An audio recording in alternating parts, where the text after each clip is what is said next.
I'd like to talk for a minute about an issue that's getting more and more attention. That's the issue which scientifically is called stratospheric aerosol geoengineering, also called the chemtrail issue. Oh my God. Holy. There's 1, 2, oh my God.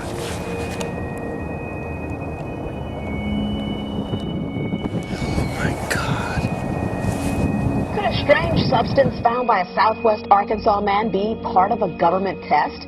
Well, that's the question at the heart of a phenomenon called chemtrails, now getting widespread attention. Well, they say the government is dumping chemicals on us to control or manipulate the weather. And they say the unusual-looking jet trails in the sky are actually chemical-laden chemtrails.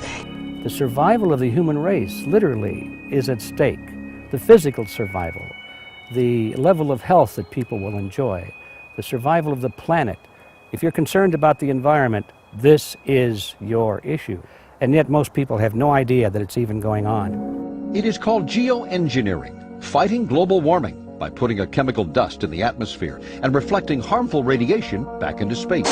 You could use barium oxide, for example, which makes big fluffy clouds. You could use tiny little bits of aluminum, which is benign in the environment, and essentially manage the climate. That is not rain, that is not snow. Believe it or not, military aircraft flying through the region is dropping chaff. Small bits of aluminum, sometimes it's made of plastic or even metallicized paper products, but it's used as an anti-radar issue, and obviously they're up there practicing. Now, they won't confirm that, but I was in the Marine Corps for many years, and I'll tell you right now, that's what it is. And tonight, one woman says the government's own data shows the chemicals are showing up in our drinking water. This is a multi-billion-dollar, if not trillion-dollar operation. It's also very damaging not only to the environment, but also to human health. Because being that it is illicit, if the truth got out to people, think about how damaging could be to their agenda, both political and monetary. I had a friend who recently, he's always looking at things from a different perspective. He's a bit of a conspiracy theorist, you know. You ever see that movie with Mel Gibson? Yeah. Conspiracy theory? Okay. Sure. He's a lot like that. And he says that whenever the president comes to LA, there's no spring.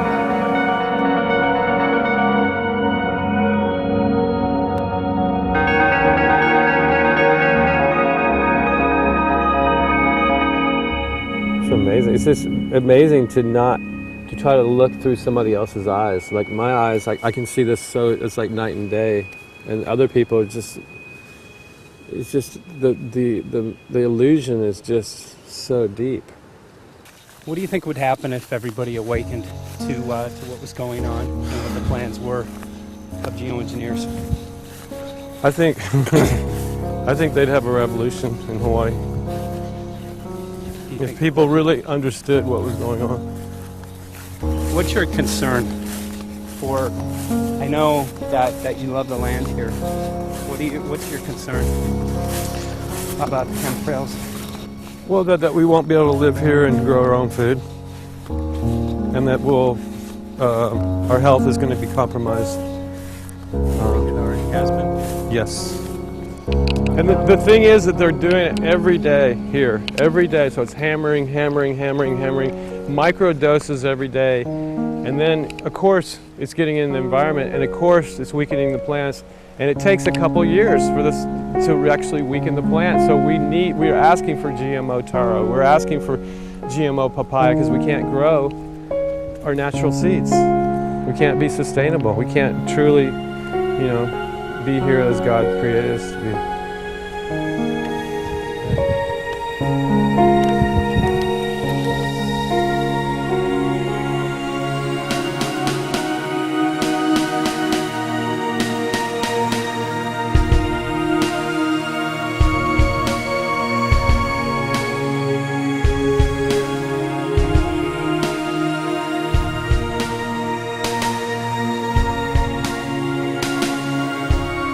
Just clarify, so 10 megatons of aluminum dumped into the atmosphere would have no human health impact. So let me be more careful here.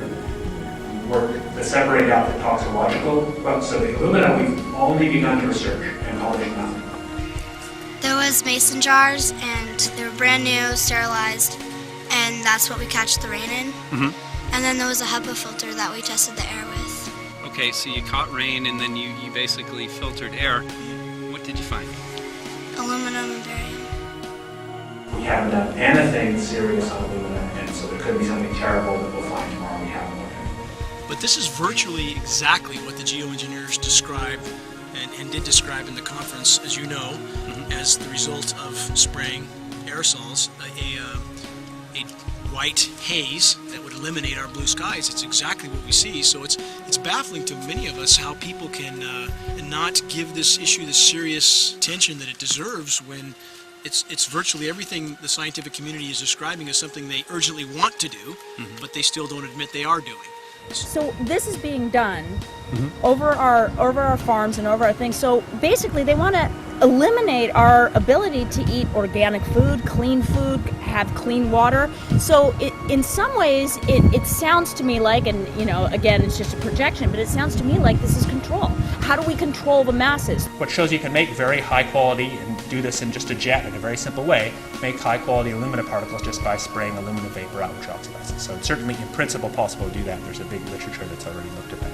Aerosol geoengineering looks like it is so cheap that the cost is basically not going to be an issue. That means that implementation decisions will be risk-to-risk decisions. The risk of doing it against the risk of not doing it. And it makes the problem of how we govern it fundamentally harder and different and novel. So I've told you this cheap to deliver materials to the stratosphere, and I'm convinced that's true. I don't think that will change. But I think the more we do research, the less easy this will look, the more complicated the environmental effects will look. And that's a good thing, because right now it looks too easy. So I think that if we do more research, we're likely to find out that it's harder and more complicated than we thought, and that side effects are harder to manage, and that's a healthy outcome that will make it easier to do the management. It's an empirical question, how people will actually react to knowledge about this. Another reaction is to say, if these crazy scientists are so concerned about putting CO2 in the atmosphere, they want to think about these things, then that might actually mean we should be more serious about the risks of CO2 in the atmosphere. And by the way, it's not really a moral hazard, it's more like free riding on our grandkids. And by the way, it's not really a moral hazard, it's more like free riding on our grandkids. When I have a friend who builds organic gardens, and across the industry they're seeing a decline in anything natural and organic that's growing. However, the effective crops have the aluminum-resistant seeds that have been manufactured. So part of the genetically modified crops includes a conscious effort to make those seeds and those crops resistant to aluminum. Is that what you're saying? That's the only thing that survives. Well, this is not an accident. No, it's not. So those people know what's going on.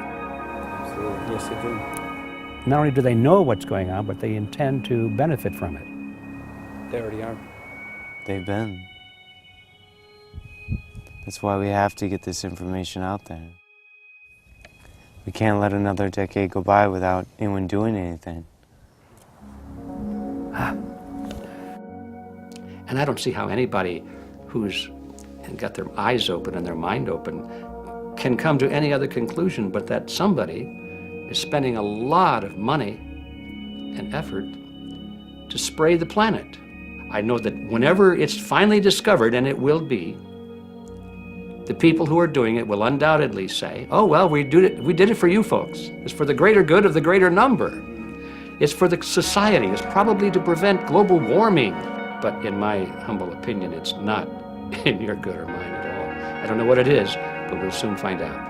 Paul and I are very excited to announce our new co-producer, the world-renowned G. Edward Griffin. Not only does he bring years of experience in issues like this, but also credibility from his countless numbers of works. We're very excited to have his involvement with Reality Zone, which will give us avenues to distribute this out to millions of people. It's long past time to make this issue known to the public. There have been many videos made, there have been many statements made, a lot of websites put on the internet exposing the truth about this issue, but none of them have really put it all together. And it's past time for that to happen. That's the reason I'm very, very happy to become associated with these young men that have taken it upon themselves to produce this documentary to be called What in the World Are They Spraying? It's a perfect title, and I think they have the expertise to do it right They have the knowledge, they have the right outlook, and I'm just glad to be a part of it. They can't do it alone, and I can't do it alone with them. We need your help. We've got to get it out. We've got to get it out fast. Funding will be necessary for this project. It's already half done, but the rest of it needs to be done, and it needs to be done quickly. So when you see that little website come across the screen in a moment, or perhaps now, that's the place to go if you want to become a part of this project yourself and really help to make a difference in the world. We need your help. Thank you.